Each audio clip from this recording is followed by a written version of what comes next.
Welcome in the sosassteamroom. Today we're talking the Blackhawks winning streak, the inconsistency of the Chicago Bulls, the Bears heading into their matchup with the Buccaneers, and we welcome Michael Cerami to the podcast to talk some Cubs.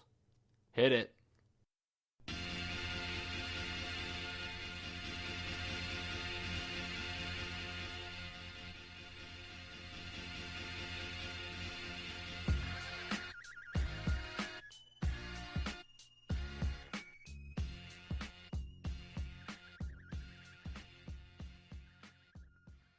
What's up, everybody? My name is Drew Edstrom, and the other co-host of this podcast is Blake Van Pocky. What's up, Blake? Hello. How's it going, Drew? It's going. It's currently Tuesday night, 11:32 p.m. Yes. So, based on that, I can infer something big happened tonight. Yep, something rather large happened this evening. Something that is not ideal, from my point of view. Mm-hmm. For those of you listening, first of all, I want to thank you for tuning in. This is episode 22 of our podcast here. And we have some other details that aren't really that important at this point. Yes. If you want to follow us on any social media, you can figure that out. Twitter, Facebook, Instagram, etc. Yeah.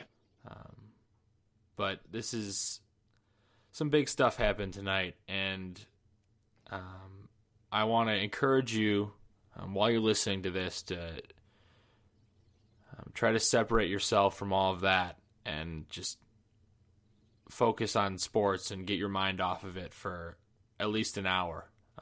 Yes. That's our hope for you. Yeah, we want this to be an escape right now because the world is, it's in a weird place right now. This is a turning point for our country, and we're not going to dive too much into this, but we had to bring it up. Mm-hmm. It's not our place. This isn't really our style to go into politics on this podcast at all, and but it is something that is happening, and it is our reality at this moment, and that's unfortunate. But we thought that it was both important. It was important to both of us that we jumped on here tonight and recorded this, just because we care about you guys, and if you're listening to this, we really appreciate you for listening. And just tuning in with us and loving these teams together and loving sports together. And hopefully tonight or tomorrow or whenever you're listening to this, it'll bring you a little bit of joy. That's our hope for you. Mm-hmm. Definitely. Yeah. So I got to sit down with Michael Cerami this evening and talk about the Cubs World Series, and it was just a great interview, and we'll bring it up in a second. But Blake, I just wanted to get your reactions in regards to this World Series win, and it's something that's bringing a smile to my face. And I know it's not the most important thing tonight, but it is something that makes me very happy and has brought so much joy to so many people. So I think it's important we talk about it. Yeah, I mean, it's one of the biggest, probably the biggest sports moment of my entire life up to this point. I mean, I lived through 3 Hawks championships, but the gravity and just the moment as a whole is so huge. It goes way beyond just Chicago. It goes way beyond just baseball. And, it's just crazy that it happened. Like I can say it actually happened, and I'm speaking in reality here. The Cubs won a World Series. Like, it's just, every time I say it, it's still, doesn't seem real, but it happened. I saw it happen. And last week was just crazy for me. I know me and Drew were both at the parade together, and that was fun. And we'll probably talk a little bit about that too. But it's just it's still surreal, even now, that this team did it, and we're sitting here as fans of a world championship team. Yeah, it is. It is very surreal, and I'm still kind of digesting my feelings in a way, like trying to figure out like what exactly I'm feeling. It's just I'm so happy for so many families and so many fans that never thought this day would come. It's bigger than sports. It's a moment that's bigger than sports, and oftentimes we don't see that a whole lot. This win had an impact on so many different things. It was great for our city. It was great for the Wrigleyville area. It was great for families who had people pass away, and there was even a little bit of grieving to this too, because when you think of this win, you think of family members that have passed on or good friends that have passed on, and there's a wide range of emotions that comes just to this win and this point in history, and that's really special.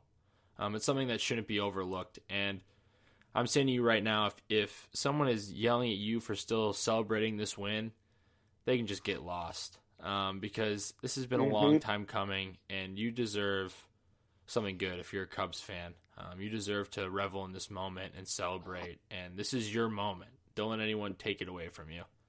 Yeah, I grew up in Arizona, as some of you might know, and growing up in Arizona, I live with a lot of non-Cubs fans, so my whole life I heard that. I heard everyone doubting the Cubs whenever, or just bringing up all the narrative stuff my entire life. And to finally say that my team is the best and you have to live with it, it's a really good feeling. It's a really good feeling.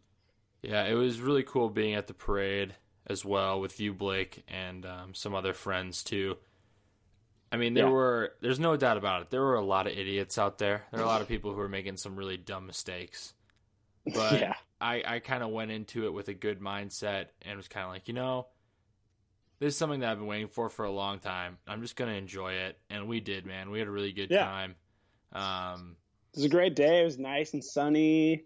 It was beautiful. Perfect day for that type of thing. And, the whole city came out. Yeah, literally the whole city and then some. So it was incredible. It was so great. Just that week in general. I mean, what a roller coaster. I mean, to be down 3-1, and then that moment, Zobrist drills it past the third baseman. Just insane. It's too much almost. Like, what a week. Yeah, it's just I talked with Michael about this, about how we both kind of aged throughout this series. And I told him it wouldn't surprise me if a couple gray hairs started sprouting up. And something that's cool for me is I got to watch this series and Game 7 with some younger fans, some little dudes, and they were all about it. They were just so excited, and seeing their reaction after they won. There was even relief on their faces, which was something that was just like, you don't even know, but I was so happy for them, and just to watch it with like kind of a younger generation, little dudes, it was pretty sweet. It was a special moment, and no, you can keep going. It was really cool. I got a card today from one of the boys, and just thanking me for watching with them, and then he wrote out "Go Cubs Go" on the card. And it was just really cute and really adorable. So that was kind of a cool thing for me. Literally, whatever age you are, no matter how long you've been watching this team, if you jumped on the bandwagon, it's still your team. It's still your team, and don't let anyone else tell you that the celebration, all this stuff, it's not worth it because you're not a true fan. You're a fan. If you say you're a fan, you're a fan. And this is I heard that. I heard that a lot with the Blackhawks, and all you can do to those type of people is just rub them off and forget about them, because you can't stop what they're going to say. But I mean, this team created a whole new generation of fans worldwide. I mean, everyone was watching this, the numbers for this World Series were just crazy for viewership. I mean, 40 million is just insane for baseball. Like that number is so crazy for baseball. It's so good for baseball. Just moving forward, you have this team that's going to be competitive for the next several years, and they draw the biggest World Series crowd ever. And, you know, this team moving forward is something that the MLB can market around. They can really take advantage of, and it's just really good for baseball. And I got to say, I was thinking this before they even won, but I didn't want to say it because, you know, superstitions and all that. But, you know, this team is just built to win titles. And, you know, I don't know how many will win by the time, like, Chris Bryant retires. But I have a feeling they're not even close to done yet. They're not done. They're not done. And, I mean, here's the scary thing. They could be better next year, depending on certain moves they make and just getting guys healthy and that type, and people getting better. I mean, these guys are still developing. Like, they're still in that development phase. So, you know, the future is just so bright right now. And, you know, I'm excited. I'm just so excited to see. I want spring training to happen already, you know. Mm-hmm. Yeah. Well, I wanna play you this conversation I had with Michael Cerami from Bleacher Nation. Great guy, great follow. You can go ahead and follow him on Twitter at Michael_Cerami. I just really enjoyed talking to him, and he's very knowledgeable, and he understands what's going on here with this Cubs team. So take a listen. All right, joining us now on Sosa's Steam Room is Michael Cerami from BleacherNation.com. You can go ahead and give him a follow on Twitter at Michael_Cerami. Michael, what's up, man? Thanks for coming on. Hey, what's up? Thanks for having me. It's a pretty exciting time. I'm glad to do it. Yeah, man, it's definitely been a great time to be a Cubs fan. And did you go on a bender like Theo, or were you kind of just taking it easy? That was a long month. I pretty much lived on, I kept joking, I was living on chicken wings and Miller Lights for about, 25 straight days or however long it was. It was too hard where I live not to want to be around the action every time there was a game. And obviously that took a toll on my body and mind and wallet, but it was definitely worth it. Definitely worth it. Yeah, I think I aged about 30 years throughout this last month, at least. A lot of stress. I would not be surprised if a couple gray hairs start shooting up any second now. Oh, no doubt. But here we are at the end of this historic run, this crazy run, this just flat-out amazing run here. So I got to ask you, what is your favorite moment from the Cubs World Series run?